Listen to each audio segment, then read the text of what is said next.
Shalom, selamat pagi Ibu Bapa, Saudara-saudara dan anak-anakku sekalian yang dikasihi di dalam Kristus Yesus.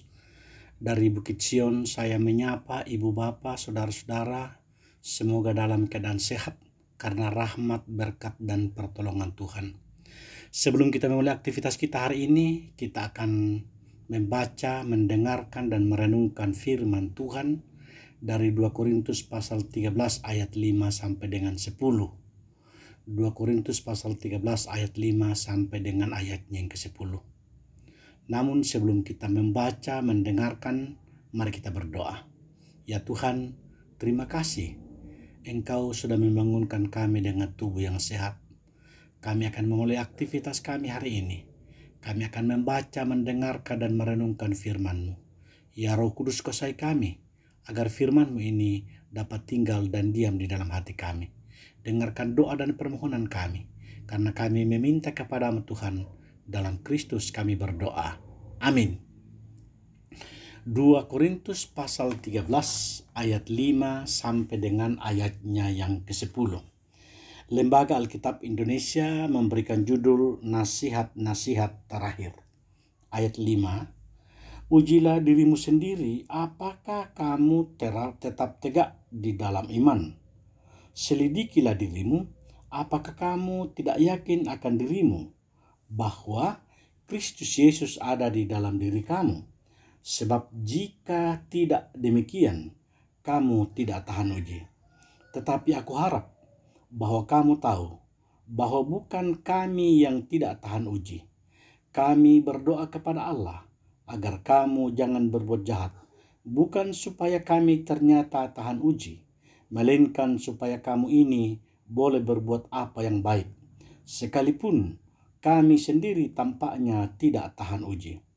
Karena kami tidak dapat berbuat apa-apa melawan kebenaran, yang dapat kami perbuat ialah untuk kebenaran. Sebab kami bersukacita apabila kami lemah dan kamu kuat, dan inilah yang kami doakan, yaitu supaya kamu menjadi sempurna. Itulah sebabnya sekali ini aku menulis kepada kamu ketika aku berjauhan dengan kamu, supaya bila aku berada di tengah-tengah kamu, aku tidak terpaksa bertindak keras menurut kuasa yang dianugerahkan Tuhan kepadaku untuk membangun dan bukan untuk meruntuhkan.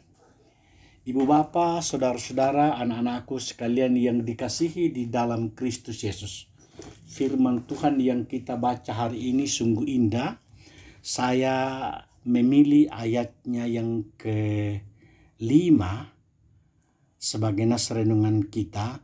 Ujilah dirimu sendiri, apakah kamu tetap tegak di dalam iman? Selidikilah dirimu, apakah kamu tidak yakin akan dirimu bahwa Kristus Yesus ada di dalam diri kamu? Sebab jika tidak demikian, kamu tidak tahan uji. Saya memberikan tema ujian diri. Ibu Bapak, Saudara-saudara, menurut Kamus Besar Bahasa Indonesia, kata uji berarti percobaan untuk mengetahui mutu sesuatu, ketulenan, kecakapan, ketahanan, dan sebagainya. Sedangkan ujian adalah sesuatu yang dipakai untuk menguji mutu sesuatu, misalnya kepandaian, kemampuan, hasil belajar, dan sebagainya. Ketika seseorang menerima kelulusan entah dari sekolah atau lembaga yang lain, maka mereka akan merasa gembira dan merayakan hal itu tentang kelulusan, menjadi tanda bahwa seseorang berhasil melewati ujian yang diberikan. Setiap peserta didik atau naradidik secara berkala mereka akan mengikuti ujian.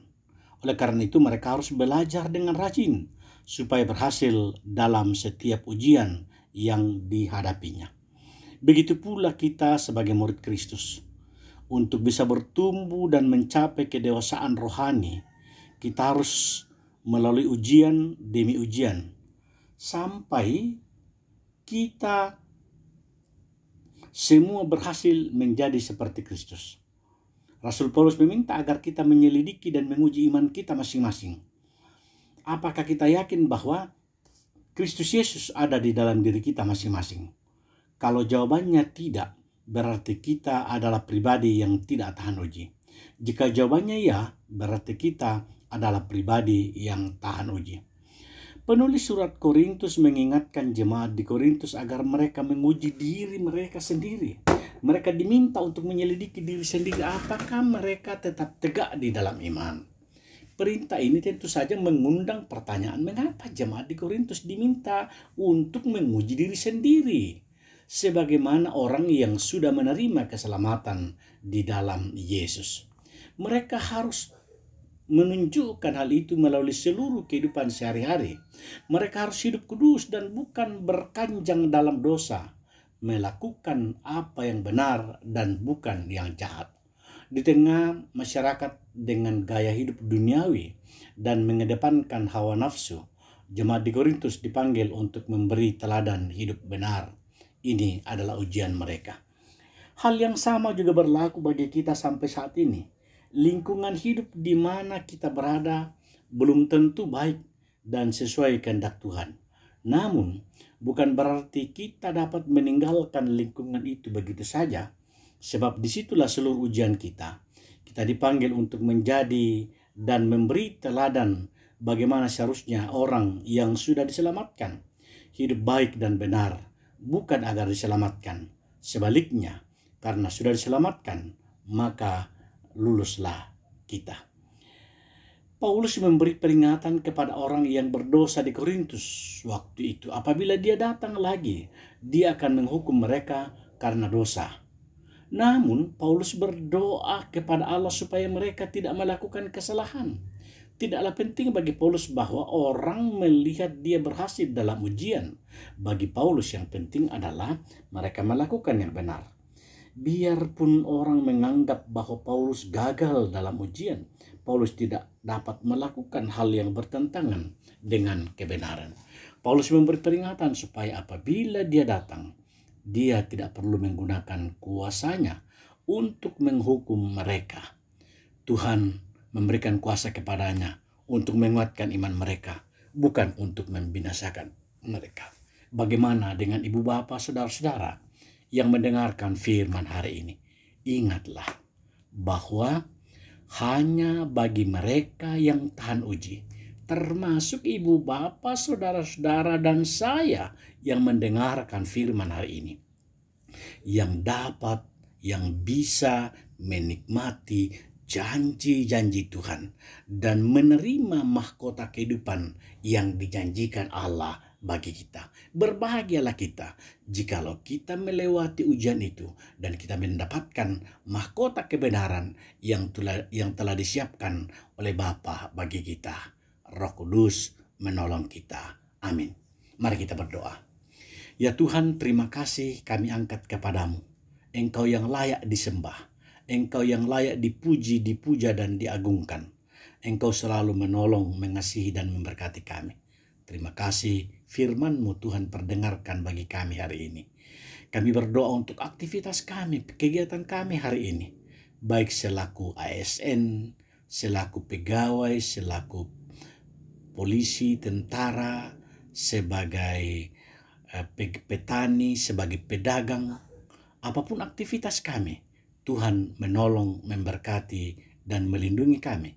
Sehingga semuanya itu kami lakukan hanya untuk kemuliaan bagi nama Tuhan saja. Bapa Surgawi, kami berdoa untuk anak-anak kami dalam menikmati masa libur. Tuhan memberkati, Tuhan mengasihi agar mereka senantiasa bersukacita karena pertolongan dan pengasihan Tuhan. Berkati pemerintah kami dari tingkat pusat sampai ke daerah-daerah, secara khusus di Kabupaten Tanah Toraja ini. Kami senantiasa berdoa untuk bupati dan wakil bupati, segenap pejabat-pejabat yang ada di dalamnya, camat, lembang, lurah, kepala-kepala RT. Tuhan mengasihi. Biarlah Bapa, mereka menjadi saluran berkat-Mu untuk kemuliaan bagi nama Tuhan. Dengarkanlah doa kami, dengarkan permohonan kami, karena kami bersyukur kepadamu. kami berterima kasih kepadamu. Di dalam Kristus kami berdoa. Amin. Tuhan Yesus memberkati ibu bapa, anak-anakku, saudara-saudara sekalian.